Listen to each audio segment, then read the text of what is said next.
All right, we're going to continue talking about radicals and rational exponents. Today we're going to be focusing on rational exponents.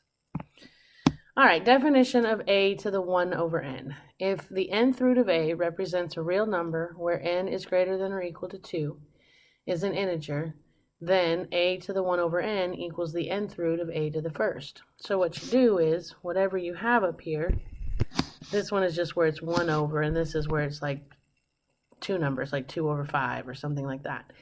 But the thing is, like if I had x to the 4/5, what this theorem says is that you can rewrite that as a radical.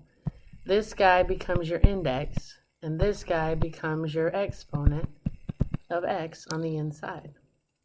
So the bottom goes in the index. So maybe think of it as the bottom goes in the hole, and the top stays on top, but underneath the radical sign. Okay? And then the other thing is you can't have negative exponents. So if you have a negative exponent, you have to make it positive by moving it to the bottom. So if I have x to the -5th, that's the same as 1 over x to the 5th. And the only difference to today is this is going to be a fraction. So let's say that I had x to the -2/3. That's going to be 1 over x to the +2/3, which then becomes 1 over the cube root of x squared. And then we'll have to rationalize that, but we'll talk about that in a minute. Okay? So this is just how you convert. Okay? All right, so it says simplify. We've got 64 to the 1/2. What that means is you make a radical. This goes in the hole, and 64 to the first goes underneath. And then if we evaluate that, the square root of 64 is 8. Okay, this is 125 to the 1/3. That means write a radical. 3 goes in the hole, and it's 125 to the first on the inside. That one I need to break down. I know it because I'm old and I've done it 1,000 times. You guys will shortly here. All right, I can divide by 5 is 25. By 5 is 5. We need 3 to make a perfect cube. There's 3. That's a perfect cube root of 5 cubed, which is 5. So my answer is 5. All right, so now we have -16 to the 1/4. This is not one where we have to move it to the bottom. If the exponent is negative, we have to do the 1 over. This is just going to be negative on the outside of the radical. So the negative stays outside. Make a radical. 4 goes in the hole, and 16 to the first is inside. So if I break down 16, by 2 is 8, by 2 is 4, by 2 is 2. We're talking fourth roots, so it takes 4 of the same thing to make a perfect fourth root. The fourth root of 2 to the 4th is 2. So this is 2 times the negative makes it -2. Okay? Now this one, since the negative's on the inside, that means the negative's going to be on the inside of the radical. So 3 goes in the hole, and we have -27 to the first. And your first instinct is to go, that's not real, because of the negative. Only if the index is even is that not real. When this is odd, the negative is just going to make your answer negative. So if I break down 27, by 3 is 9, by 3 is 3. We're looking for perfect cube roots, so it takes 3 of the same thing to make one. There's 3 3's. That's a perfect cube root of 3 cubed, which is 3. So my answer is going to be -3. All right, so now we have a negative exponent, which is not allowed. So first of all, we have to get the exponent positive, and I do that by moving it to the denominator. The negative goes away. Now we're going to write it as radical. That's going to be the cube root of 64 to the first. So if I break that down, 64 by 2 is 32, by 2 is 16, by 2 is 8, by 2 is 4, by 2 is 2. I'm looking for perfect cubes, so it's going to take 3 of the same thing to make one. There's 3 2's. The cube root of 2 cubed is 2. There's 3 2's. The cube root of 2 cubed is 2. So my answer is 2 times 2, which is 4. And there was nothing left in. Okay? All right, so if we simplify these, I've got 27 to the 2/3. So that's the cube root of 27 squared. Now, a lot of people will go ahead and square that and get this really big number. And then you have to break that big number down. Here's a little trick. Break it down first. I can rewrite 27 by 3 is 9, by 3 is 3. All I'm going to do is rewrite the 27 as 3 cubed. So now that gives me the cube root of 3 to the 6th. Because remember, when you have a power to a power, that's like Santa, right? Coming down the chimney, and your presents multiply. So when you power, you multiply the exponents. So now I can just say that this is 3 to the 6th divided by 3, which is 3 squared, which is 9. Pretty cool, eh? Alright, so let's do another one. This one is going to be the square root of 9 cubed. Again, I'm going to break down that 9 by 3 is 3. So I can rewrite 9 as 3 squared. That gives me the square root of 3 to the 6th, which gives me 3 to the 6th divided by 2, which gives me 3 to the 3rd, which is 27, because 3 times 3 times 3 is 27. Okay? Alright, so we have 81 to the negative 3/4. I got to get rid of the negative first, so I'm going to put 1 over 81 to the positive 3/4. Then I'm going to go radical, which is going to be the 4th root of 81 cubed. I don't want to cube 81 and then break that bad boy down, so I'm going to break it down now. And I can divide by 3 is 27, by 3 is 9, by 3 is 3. So I can rewrite 81 as 3 to the 4th. That gives me 1 over the 4th root of 3 to the 12th. That gives me 1 over 3 to the 12 over 4. That gives me 1 over 3 cubed, and that gives me 1 over 27. Okay? So you try this one, hit pause, come back when you're ready. And hopefully you got 1 over 2/16. So first of all, I got to get rid of the negative, so that's going to be 1 over 36 to the 3 halves. That's going to be 1 over the square root of 36 cubed. I don't want to cube 36 and then break it down, so I'm going to break down 36 first. I can divide by 3 is 12, by 3 again is 4, by 2 is 2. So this one's going to be a little bit different. This one, because I have 2 different factors, so I have 1 over the square root of, I can rewrite 36 as 3 squared times 2 squared.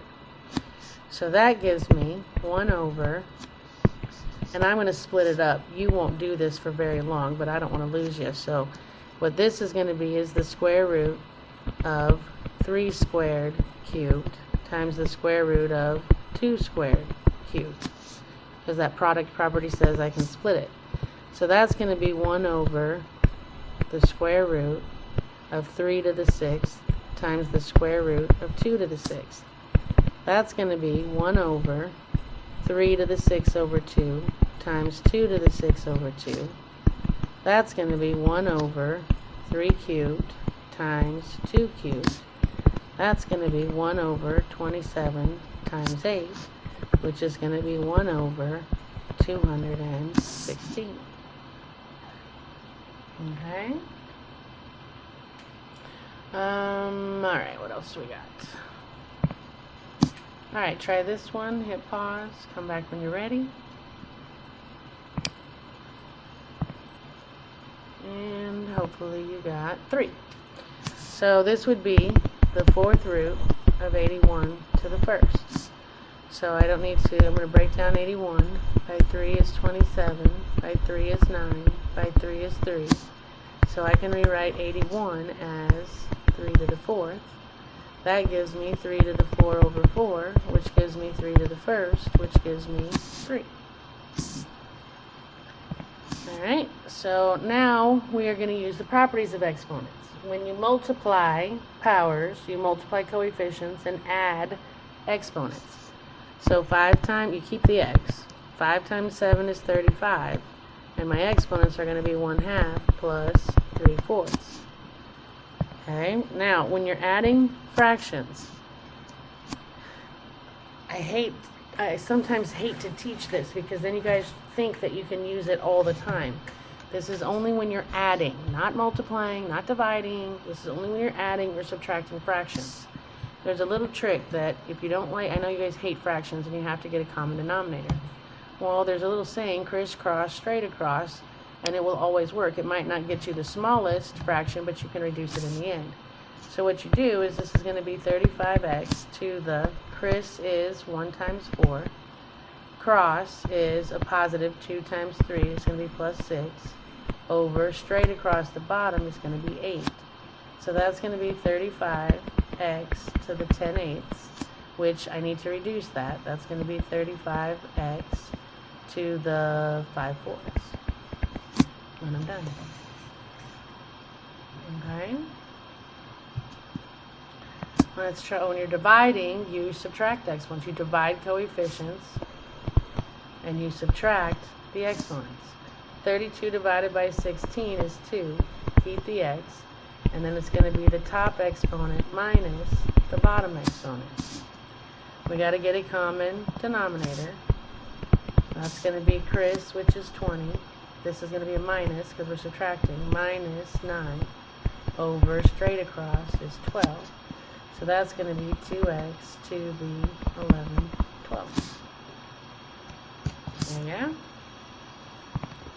Alright, you try one, hit pause, come back when you're ready. And hopefully you got one. So I do 6 times 9, that's 54. Keep the x and add the exponent. So I have 2/3 plus 1/2. Crisscross straight across.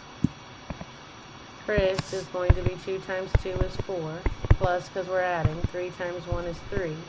Over straight across is 6. That gives me 54x to the 7/6. Okay, try dividing, hit pause, come back when you're ready. And hopefully you got 2. So 70 divided by 10 is 7. And then I'm going to subtract my exponent. So I'm going to take 3/2 minus 2/3. Crisscross straight across, 7x. Criss is going to be 3 times 3. Minus cross is going to be 2 times 2. Over straight across is going to be 2 times 3. That gives me 7x to the 5/6. Alright, try this one. Except for you don't know how, because I didn't do an example like that, so let me walk you through it. This is Santa. Santa's going down the chimney. Here's all the kids. You got an 81 in there with the 1st degree. You've got x to the 8th degree. You have y to the 4th degree. And when you power a power, Santa visits every power. Oops.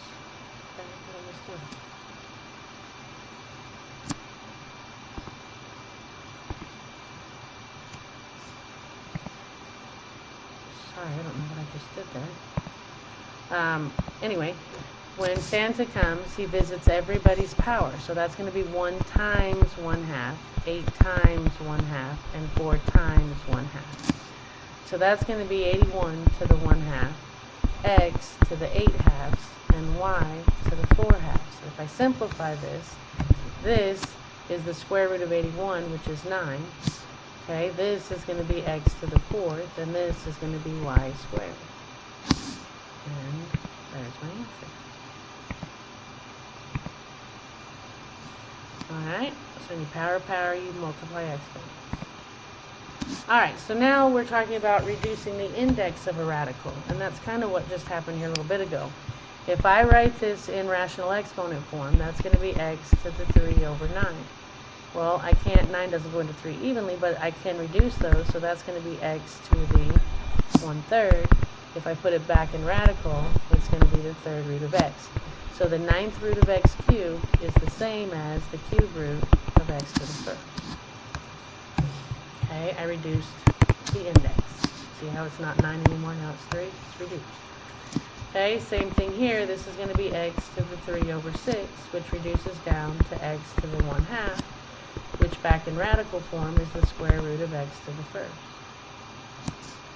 And notice that it was a 6, now it's a 2. I've reduced the index.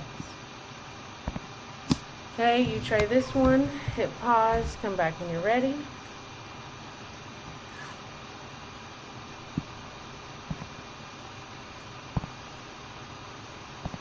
And hopefully you got the 4th root of 5x. How in the world did they do that? Well, we got it. It's a little tricky here. You've got, this is the 8th root of 25 times the 8th root of x squared. So this is 25 to the 1/8, and this is x to the 2/8. And you're going, well, how can I do this? This isn't prime. If I break 25 down, by 5 is 5. So I can rewrite 25 as 5 squared to the 1/8 times x to the 1/4 if I reduce this guy. So now when you power this power, that's going to be 5 to the 2/8 times x to the 1/4. Now I can reduce that. That's 5 to the 1/4 times x to the 1/4. That will be the 4th root of 5 to the first times the 4th root of x to the first, which is the 4th root of 5x, because the product property says you can put them back together. Okay?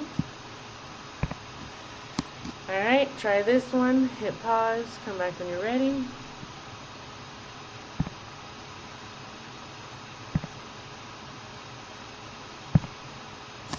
Alright, so it says the algebraic expression 0.07 d to the 3/2 describes the duration of a storm in hours whose diameter is d miles. Use a calculator to determine the duration of a storm with a diameter of 15 miles. So they're telling you to change d to 15. So I have 0.07 times 15 to the 3/2. Now, if you're going to type it all at once, you've got to type it with parentheses. And what you would do is you would type 0.07 parentheses 15 caret, then do parentheses 3 divided by 2, close those, and then close it around the 15. Okay, that's how you would type it in a calculator, and you should get 4.07. Alright, so what is a rational exponent? It is a fraction. How are rational exponents related to radical expressions? If you have a to the m over n, it's the same as the nth root of a to the m. Okay? So we're at homework, which means we are done. So happy homeworking.